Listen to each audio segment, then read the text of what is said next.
या न्यूज बुलेटिनचे सहप्रायोजक आहेत गोकुळ।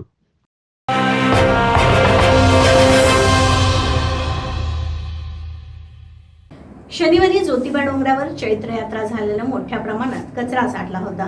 डॉक्टर नानासाहेब धर्माधिकारी प्रतिष्ठानच्या 1,500 श्री सदस्यांनी 38 टन कचरा गोळा करत 33 एकरचा परिसर स्वच्छ केला। त्यांच्या या कार्याचं प्रशासनानं आणि स्थानिक नागरिकांनी कौतुक केलं। ज्योतिबा डोंगरावर शनिवारी 8 लाख भाविकांच्या उपस्थितीत चैत्र यात्रा झाली। मोठ्या प्रमाणात आलेल्या भाविकांमुळे गुलाल, प्लास्टिक, घनकचरा साठला होता। हा कचरा उठाव करण्यासाठी महाराष्ट्र भूषण डॉक्टर नानासाहेब धर्माधिकारी प्रतिष्ठानच्या वतीनं डॉक्टर आप्पासाहेब धर्माधिकारी, सचिनदादा धर्माधिकारी यांच्या मार्गदर्शनाखाली स्वच्छता मोहीम राबवण्यात आली। 8 किलोमीटरचे रस्ते, पायरी मार्ग, पार्किंग, गावभाग, यमाई ज्योतिबा मंदिर, सेंट्रल प्लाझा, बस स्थानक, दादरणे सांगळे गल्ली, नवीन वसाहत असं एकूण 33 एकर परिसराची स्वच्छता करण्यात आली। देशानं मला काय दिलं याऐवजी मी देशाला काय दिलं या विचारानं प्रेरित होऊन 1500 श्री सदस्य या स्वच्छता अभियानात सहभागी झाले होते। प्रबोधनात्मक संदेश देणारे फलकही दर्शवण्यात आले होते। या अभियानात पन्हाळा तहसीलदार माधुरी शिंदे, गटविकास अधिकारी सोनाली माडकर, वारणा बाजारच्या अध्यक्षा शुभलक्ष्मी कोरे, यशस्वी फाउंडेशनच्या अध्यक्षा विनिता पाटील, माजी पंचायत समिती सभापती गीता पाटील, जिल्हा परिषद सदस्य शिवाजी मोरे सहभागी झाले होते। प्रतिष्ठानच्या वतीनं ज्योतिबा डोंगरावर 2000 वृक्षांची लागवड केली असून गेली 3 वर्षे पाणी घालून त्यांचे संगोपन करण्यात येत आहे। डॉक्टर नानासाहेब धर्माधिकारी प्रतिष्ठानातर्फे जो काय स्वच्छता अभियान सुरू आज केलेलं आहे तर ते खूप कौतुकास्पद आहे, खूप गरज आहे। कारण या महिनाभरात पाखरणी असते आणि ज्योतिबाची यात्रा मोठ्या प्रमाणाने असते आणि बरेच भाविक दर्शनाला इथे येतात। पण त्याच्यानंतरनं जो कचरा इथं परिसरात साठलेला आहे तो काढायचं पण खूप महत्त्वाचं आहे तर पर्यावरणासाठी। तर ह्या लोकांनी सगळ्यांनी स्वच्छता अभियान हातात घेतले हे खूप कौतुकास्पद आहे आणि वृक्षारोपणसुद्धा या लोकांनी केलेलं आहे। तर ही पण काळाची गरज आहे, पर्यावरणासाठी खूप गरज आहे। तर आता बरीच वृक्षारोपण केलेली आहे आणि मी आव्हान करते सगळ्यांना की स्वच्छता पण सगळ्यांनी पुढं येऊन जे यात्रा किंवा पाखरणी झाल्यानंतर पुढं येऊन स्वच्छतेसाठी पण पुढं आलं पाहिजे आणि वृक्षारोपण सुद्धा सगळ्यांनी केलं पाहिजे। धन्यवाद। आज ज्योतिबा यात्रा झाल्यानंतर आज 14 एप्रिलला नानासाहेब धर्माधिकारी प्रतिष्ठान यांच्या वतीने आज ज्योतिबा डोंगरावर स्वच्छता मोहीम राबवण्यात आली।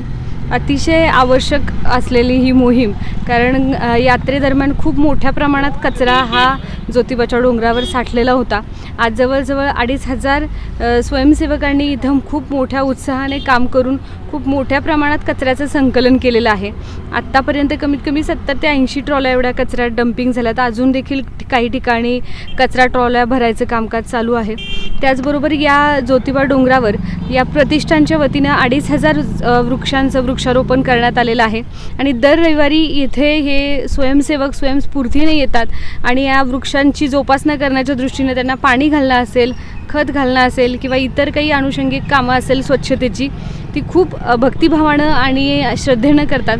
ते आले आणि खरंच त्यांचं हे काम खूप कौतुकास्पद आहे। त्यांनी खूप मोठ्या प्रमाणात योगदान देऊन ज्योतिबावरची जी काही स्वच्छता केली आहे त्याच्याबद्दल त्यांचं काम खरंच वाखाणण्याजोगं आहे। मी त्यांचं आपण येऊन इथं स्वच्छता केली म्हणून तालुका प्रशासनाच्या वतीनं आभार व्यक्त करते। धन्यवाद। नमस्कार, मी विनिता जयंत पाटील। ज्योतिबा यात्रा निमित्त आणि ज्योतिबा यात्रा झाल्यानंतर एक खूप महत्त्वाची मोहीम नानासाहेब धर्माधिकारी प्रतिष्ठानने इथे राबवलेली आहे। खूप सुंदर असं कार्य त्यांचं चालू आहे। ते कार्य म्हणजे हे पूर्ण ज्योतिबा डोंगराची स्वच्छता करणे आणि हे खरंच खूप कौतुकास्पद आहे। कारण आता मी बघतीये एवढा कचरा इथे जमा आहे। आपण फक्त ज्योतिबाच्या यात्रेला येणं एवढंच आपल्या लक्षात असतं, पण खरं जे सेवा आहे ज्योतिबाची ती ह्याच लोकांकडनं होतीये आणि खरंच मला त्यांचं खूप कौतुक करावं असं वाटतंय की एवढं महत्वाचं काम तुम्ही ना तुम्हाला कुठलं सरकारी काही बॅकअप आहे किंवा दुसरं काही बॅकअप नसून सर्व ह्या प्रतिष्ठानच्या लोकांनी एकजूट होऊन ह्या पूर्ण डोंगराची स्वच्छता करतायत आणि याच्यापेक्षा मोठी सेवा कोणती होईल असं मला वाटतही नाही। त्याच्यामुळे खरंच खूप सगळ्यांचं कौतुक आहे।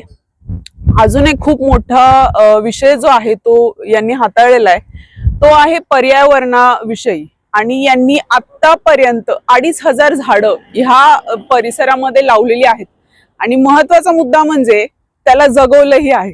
त्याच्यामुळे खरंच आज सगळ्यांचं अभिनंदन करावं असं वाटतं आणि असंच तुमचं कार्य पुढेही चालत राहो याच्याबद्दल मी शुभेच्छा देऊ इच्छिते. आमच्याकडनंही यशस्वी फाउंडेशन कडनं पण जेवढी आम्हाला मदत करता येईल तेवढी आम्ही करतोय आणि इथून पुढेही जरी कुठलंही प्रकारचं सहकार्य लागेल तर आम्ही त्याच्यासाठी तत्पर आहोत. आणि सगळेजण आपण मिळून या पर्यावरणाचं रक्षण करणं हे खूप काळाची गरज आहे.